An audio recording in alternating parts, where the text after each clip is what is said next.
Hello, welcome back to the reading of the poem of the Man God, written by Maria Valtorta, Volume 2. Chapter 202. At the Temple on the Eve of the Passover. 27th June 1945. It is the eve of Passover. Jesus is alone with his apostles, because the women have not joined the group, and he is waiting for Peter, who has taken the lamb of Passover to be sacrificed.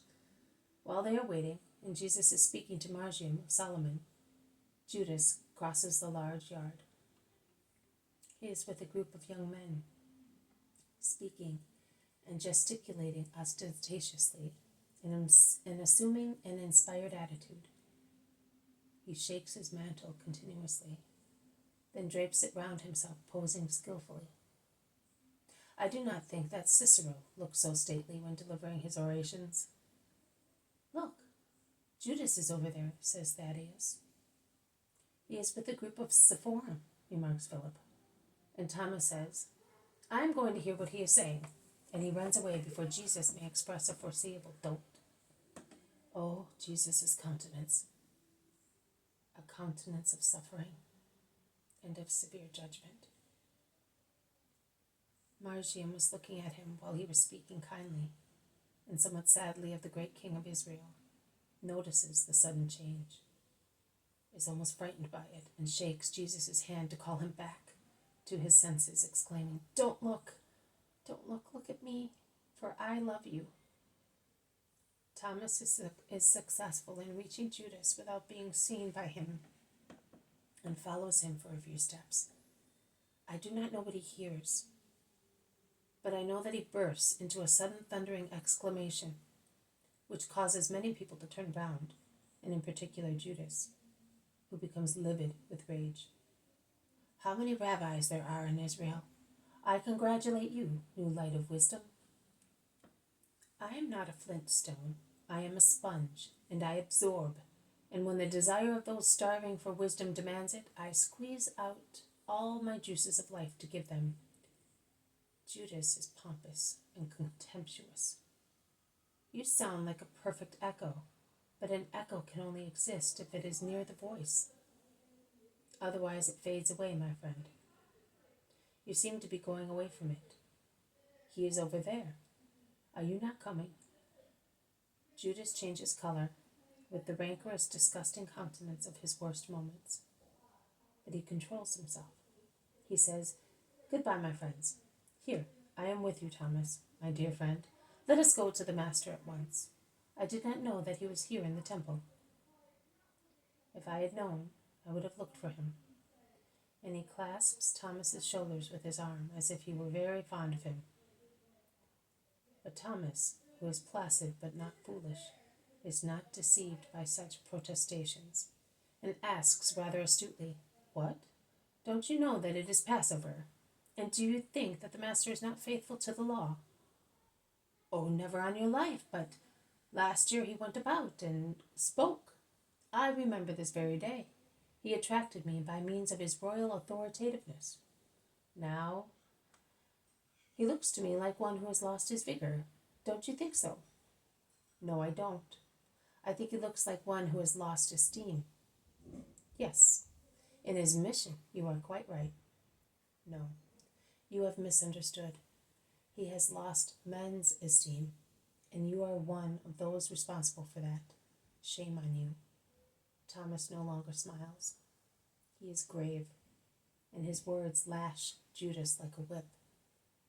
Watch how you speak, threatens the Iscariot. Watch how you behave. We are two Jews here with no witnesses, and that is why I am speaking to you. And I say once again, shame on you. And now be quiet. Don't feign tragedy and don't start lamenting, otherwise I will speak in front of everybody. There is the master and your companions. Control yourself. Peace to you, master. Peace to you, Judas of Simon. It is a great pleasure for me to find you here. I would like to speak to you. Do so. You know, I wanted to tell you. Can you not listen to me aside? You are among your companions. But I wanted you only. At Bethany I am alone with those who want me and look for me. but you do not look for me. You avoid me. No, Master, you cannot say that. Why did you offend Simon and me yesterday? And Joseph of Arimathea, your companions and my mother, and the other women as well? I did? But I did not see you. You did not want to see us. Why did you not come, as we had arranged, to bless the Lord because of an innocent child who was being accepted by the law? Tell me, you did not even feel the need to inform us that you were not coming? There is my father, shouts Margiam, who sees Peter coming back with his lamb, which has been slaughtered, eviscerated, and enveloped once again in its skin. Oh, Micah and the others are with him. I am going. Can I go and meet them and hear of my old father? Yes, son, go, says Jesus, caressing him, and touching John of Endor on his shoulder, he says to him, please go with him, and keep them there for a little while. And he addresses Judas once again. Tell me. I am waiting for your reply. Master, a sudden obligation, an unbreakable one. I was very sorry, but there was not one person in Jerusalem who could bring your justification, supposing you had one. And even that would have been a fault. I remind you that recently a man did not bury his father to follow me, and that these brothers of mine left their father's house amongst imprecations to follow me, and that Simon and Thomas and Andrew, James, John, Philip, and Nathanael with them left their families, and Simon Cananaean left his wealth to give it to me, and Matthew his sins to follow me. And I could go on mentioning 100 more names. There are people who leave their lives, their very lives, to follow me to the kingdom of heaven. But since you are so selfish, at least be polite. You have no charity. At least be courtly. Since you like them, imitate the false Pharisees who betray me, who betray us, behaving like well-bred people. It was your duty to be free to be with us yesterday, so as not to offend Peter, for whom I demand respect from everybody. But if you had at least sent notice. I made a mistake. But now I was coming to you on purpose to tell you that for the same reason I cannot come tomorrow. You know, I have friends of my father, and that is enough. Go with them. Goodbye. Master, are you angry with me? You told me that you would act as my father. I am a reckless son, but a father forgives. I forgive you, but go away. Do not keep your father's friends waiting, as I do not keep waiting the friends of holy Jonah. When are you leaving Bethany? At the end of the feast of unleavened bread. Goodbye. Jesus turns round, goes towards the peasants who are in an ecstasy over Margiam, who is so changed. He takes a few steps and then stops because of Thomas's remark. By Jehovah, he wanted to see in you the authoritativeness of a king. He got what he wanted.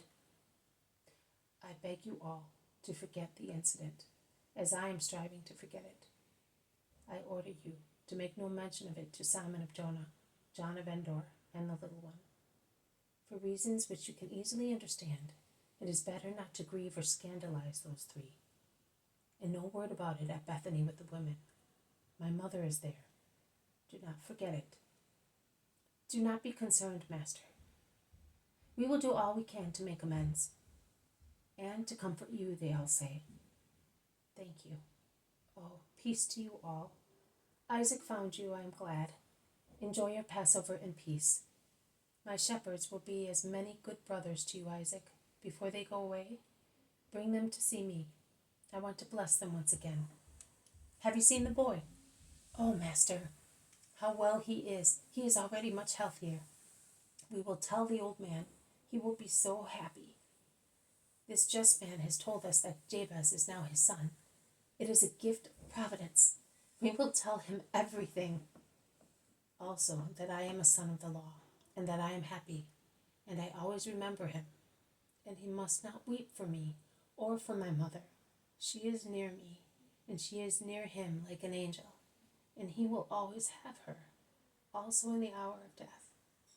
And if Jesus has already opened the gates of heaven, well, then Mummy will come to meet the old father, and she will be more beautiful than an angel, and will take him to Jesus. Jesus told me. Will you tell him? Will you be able to tell him properly? Certainly, Jabez. No, now I am Margiam. The Lord's mother gave me that name. It is as if you said her name. She loves me so much.